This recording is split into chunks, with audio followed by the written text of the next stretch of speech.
You're seriously wearing that to Mom's party?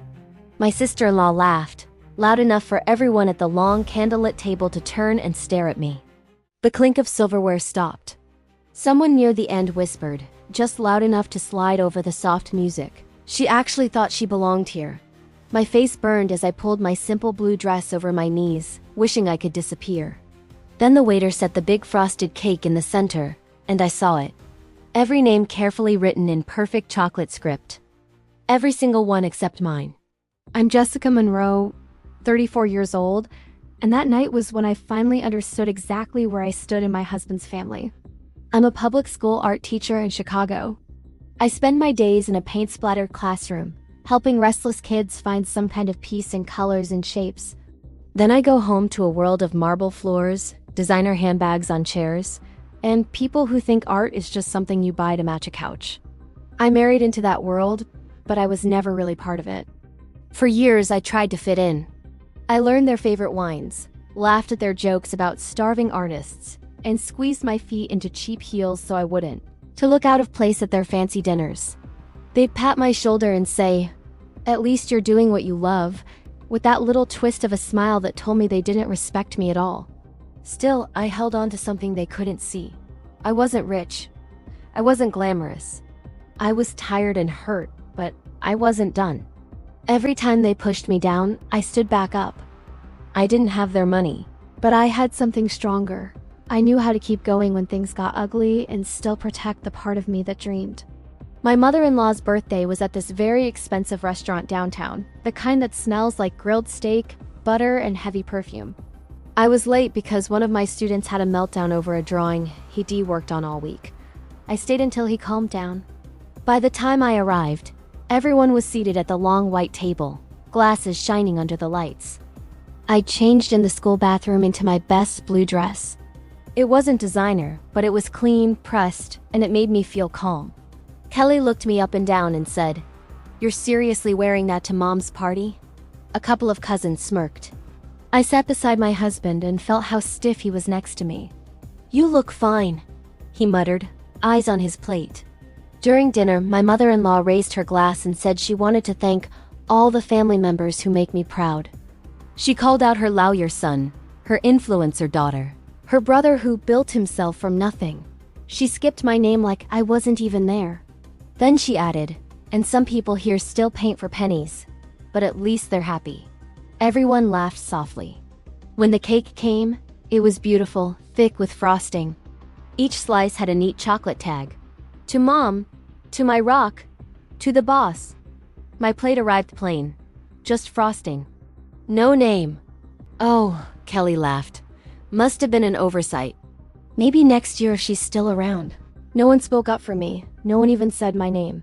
Later, she posted a picture with the caption, "Family only, what a night," and cropped me out. I went to the restroom, breathing in the sharp smell of floral soap and cleaner, and stared at my red eyes in the mirror. That was the moment I decided something in my life had to change. After that, I quietly stepped back from their world. I left Sunday dinners early, saying I had lesson plans to finish. I skipped some events and let my husband go alone. It gave me a little space, but it didn't untie the knot in my chest. One day at school, during lunch, I opened my phone and saw photos of my niece's baptism. My husband's whole family stood in a sunlit church smiling in soft pastels. I hadn't even known the date. Someone commented, "Where's Jessica?" And Kelly replied, "She's probably busy with her little art projects." My stomach dropped. That was the first real hit. At a brunch I did attend, my husband's uncle joked, "My dog eats better than art teachers get paid." And everyone laughed while they looked at me. The worst blow came when my mother-in-law casually repeated private things I told my husband at night, about feeling unwelcome and judged. She called me too sensitive while they all laughed. Something inside me cracked, but it didn't break completely. I decided I wouldn't keep volunteering to be their punchline. At night, after work and strained small talk, I went into our tiny spare room, closed the door, and opened my laptop. The room smelled like acrylic paint and old paper. On a folding table by the window, I painted small pieces based on the heavy feelings my students and I talked about. I photographed them and posted them on a channel called The Canvas Stranger. I never showed my face. Just my hands and my voice sharing simple videos on how to use art to deal with fear, anger, and shame. At first, hardly anyone watched.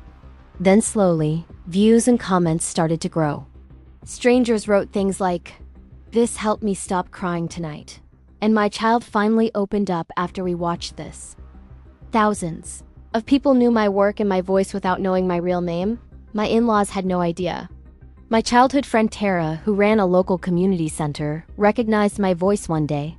"Jess, that's you, isn't it?" she said.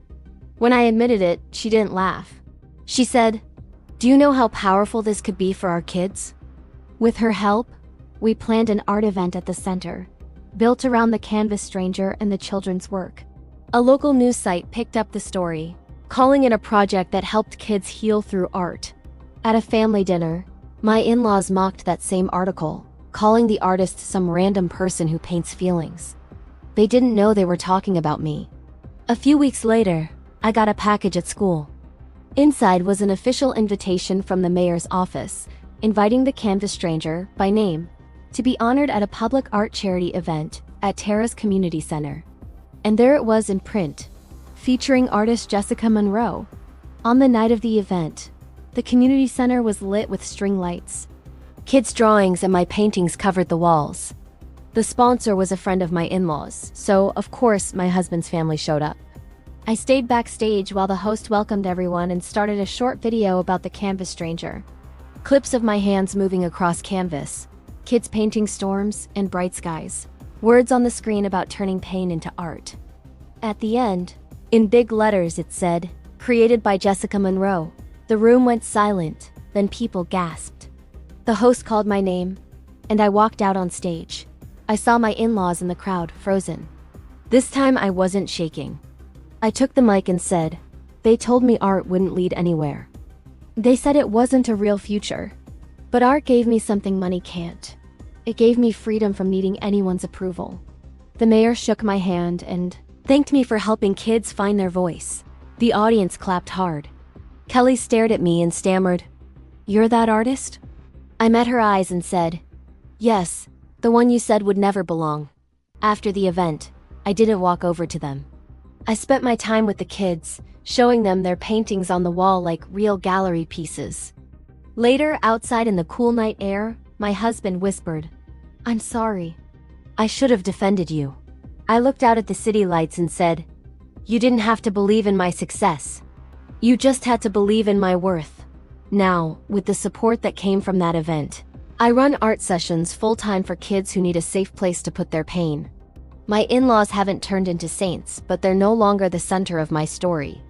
I stopped waiting for them to see my value.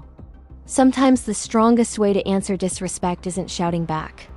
It is building a life so true and bright that they have no choice but to see you, whether they clap or not.